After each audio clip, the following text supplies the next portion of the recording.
The night I met Adrian Volkov, someone tried to kill me. Not in a dark alley. Not in some shady neighborhood. It happened in the brightest room I had ever worked in. Crystal lights hung from the ceiling. Music floated through the air. Rich people laughed like the world had never hurt them. And I was just the girl carrying drinks. My name is Lena Torres, and until that night my biggest problem was paying rent. I didn't know the man watching me from the balcony controlled half the city. I didn't know people whispered his name with fear. And I definitely didn't know that in less than 10 seconds my entire life would be tied to his. The first gunshot shattered a tower of champagne glasses beside me. People screamed. The second shot was aimed at me. I froze. But someone moved faster. A tall man stepped between me and the gun. Calm. Precise. Deadly. His men appeared from nowhere and dragged the shooter away before most people even understood what happened. The music stopped. The room went silent. And that was the moment I first looked into the eyes of the most dangerous man in the city. Adrian Volkov. I didn't know his name yet. But I knew one thing. My life was no longer normal. 10 minutes later, I was sitting in the back of a black car. Across from him. My hands were shaking. He looked perfectly calm. Like gunshots were just a small inconvenience. Are you hurt? He asked. His voice was deep. Controlled. No, I said. But I would like to know why someone just tried to kill me. He studied my face like he was reading a book. You really don't know. That wasn't a question. The driver suddenly spoke. Sir, we're being followed. The air inside the car changed instantly. Adrian didn't panic. He smiled. Of course we are. The car sped through the streets. 2 black vehicles chased us. I had no idea what was happening. But somehow I had become part of it. Within minutes Adrian's men blocked the road behind us. The chasing cars vanished. Just like that. Silence filled the car again. Then Adrian turned back to me. Congratulations, he said calmly. Your life just got complicated. 3 days later, I learned why someone wanted me dead. My father had been hiding a secret. Before he died 6 months earlier, he stole something from a powerful group. Not money. Something worse. Information. And those people believed he gave it to me before he died. Which was ridiculous. My father and I barely spoke during his last years. I don't have anything, I told Adrian. I believe you, he said. But they don't. I stared at him. So what happens now? He leaned back in his chair. You stay alive. That sounds nice. And you do it under my protection. I frowned. And why would you help me? He gave a small smile. Because whoever wants you dead is also my enemy. Adrian made the offer sound simple. I would move into one of his properties. His people would protect me. And in exchange, I would work for him. I'm not a criminal, I told him. You carried drinks at a party full of criminals, he replied. That's not the same. It is if you want to survive. I hated how calm he was. How long would this arrangement last? Until the people hunting you stopped breathing. That answer should have scared me more than it did. Instead, I asked the question that changed everything. What kind of work would I be doing? Adrian's eyes held mine. The kind that keeps you close to me. I should have run. I should have refused. But something in my gut told me the truth. If I walked away from this man, I wouldn't live another week. So I nodded. Fine, I said. Deal. Adrian's world was quieter than I expected. No constant violence. No shouting gangsters. Just controlled power. People spoke softly around him. Meetings happened behind heavy doors. Deals were made with a handshake and a warning.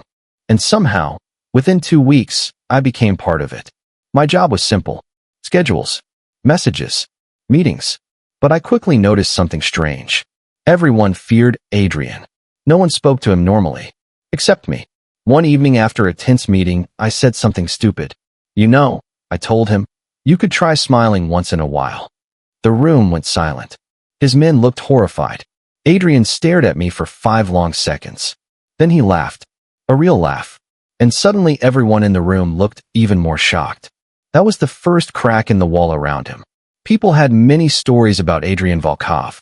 They said he built his empire from nothing. They said he destroyed anyone who betrayed him. But one story appeared again and again. Years ago he loved someone. And that woman betrayed him in the worst possible way. After that, Adrian changed. Colder. More ruthless. And he made one rule for himself. Never fall in love again. When I heard that story, I laughed. Sounds dramatic, I told him. It is accurate, he said calmly. You really believe love makes people weak? Yes. I folded my arms. Maybe you just picked the wrong person. For a moment his expression softened. But then the wall came back. Maybe, he said. 2 months passed without another attack. I almost started to relax. That was my mistake. One night Adrian's head of security burst into his office. They found her. My stomach dropped. Who found me? I asked. Adrian's face turned cold. The men your father stole from. Silence filled the room. How close? Adrian asked. Too close. Adrian stood. His entire presence changed. Move her tonight. And just like that, the war came back. The safe house was far outside the city. Large. Quiet. Isolated. I hated it immediately. This feels like prison, I told Adrian. It's protection. Same thing. He almost smiled. Days passed slowly there. But something unexpected happened. Without the constant chaos of the city, Adrian relaxed. We talked more. Sometimes for hours. About childhood. Dreams. Regrets. The man people feared slowly became someone else. Someone human. That scared me more than the enemies hunting us. Because I was starting to care about him. It happened on a quiet night. The city lights glowed in the distance. Adrian stood beside me on the balcony. You should go back inside, he said. Why? Because standing next to me tends to be dangerous. I laughed. My whole life is dangerous now. He looked at me in a way he never had before. Soft. Uncertain. And then he kissed me. For a second I forgot how to breathe. When he pulled away, his expression changed. Like he had just broken his own rule. That shouldn't have happened, he said. But neither of us moved away. After that night, everything felt different. Adrian tried to act normal. Professional. Distant. But the tension between us was impossible to ignore.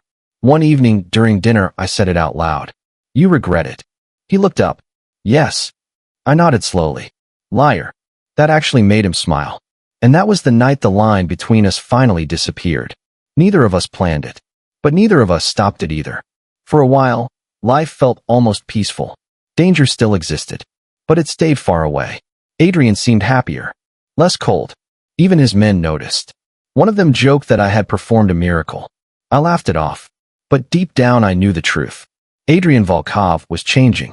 And the world around him was about to notice. 3 months later, I stared at a small plastic test in my bathroom. 2 lines. Positive. My heart raced. I sat on the edge of the bed trying to breathe. This was impossible. Crazy. Terrifying. And somehow not surprising. When Adrian walked into the room, he immediately knew something was wrong. What happened? I handed him the test. The most feared man in the city froze. For the first time since I met him, Adrian Volkov had no words. The silence lasted almost a full minute. I prepared for anger, regret, distance. Instead, he asked quietly, Are you okay? That question shocked me. Yes. Another pause. Then he said something that changed everything. We will handle this. Not you. We. And for the first time since seeing the test, I wasn't scared anymore. Adrian kept the pregnancy secret from almost everyone. Only a few trusted people knew. Security doubled overnight. New safe houses. New guards. New plans. You're acting like the president is visiting, I told him. This is more important, he replied. I rolled my eyes. But inside, I was smiling. The message arrived on a rainy afternoon. One of Adrian's men rushed into the room holding an envelope. Inside was a photograph of me leaving the hospital. My stomach dropped. Someone had been watching. 3 words were written on the back. Now we strike. Adrian's expression turned terrifyingly calm. They just made a mistake, he said. What kind of mistake? They threatened my family. That was the moment I realized something huge. Without ever saying it out loud, Adrian had accepted the baby. The house turned into a fortress overnight. Men arrived from all over the city. Weapons, vehicles, plans. Adrian barely slept. Every move was calculated. Every risk considered. I watched him carefully one night and asked, Are you scared? He didn't hesitate. Yes. That answer shocked me more than anything else. Of losing you. The attack came at night. Explosions shook the front gate. Gunfire echoed across the property. Adrian's men responded instantly. Chaos filled the air. He grabbed my hand. Stay behind me. We moved through hidden hallways toward a safer room. But the enemy had planned carefully. They were already inside. For a moment, it looked like we wouldn't make it. Then Adrian's reinforcements arrived. The battle ended quickly, but the message was clear. This war wasn't over. After the attack, Adrian's people captured one of the attackers. What he revealed shocked everyone. My father hadn't stolen random information. He had stolen something capable of destroying powerful people, including some of Adrian's rivals. Which meant one thing. The war around me was about to get much bigger. Days later, Adrian discovered something even worse. My father hadn't given the information to me. He had hidden it somewhere connected to my life. Something I owned. Something I had ignored for months. When we finally found it, everything changed.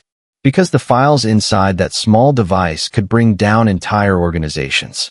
Adrian now held the most dangerous weapon in the criminal world. Information, names, secrets, leverage. And suddenly the people hunting me weren't just angry. They were desperate, which made them even more dangerous. Adrian had two choices. Use the information, or destroy it. One night he asked me, "What would you do?" I thought about it carefully. My father died because of this. Yes. Then end it. Adrian studied my face. Then he nodded. All right. Instead of using the information for power, Adrian used it to end the war. Deals were made. Threats delivered.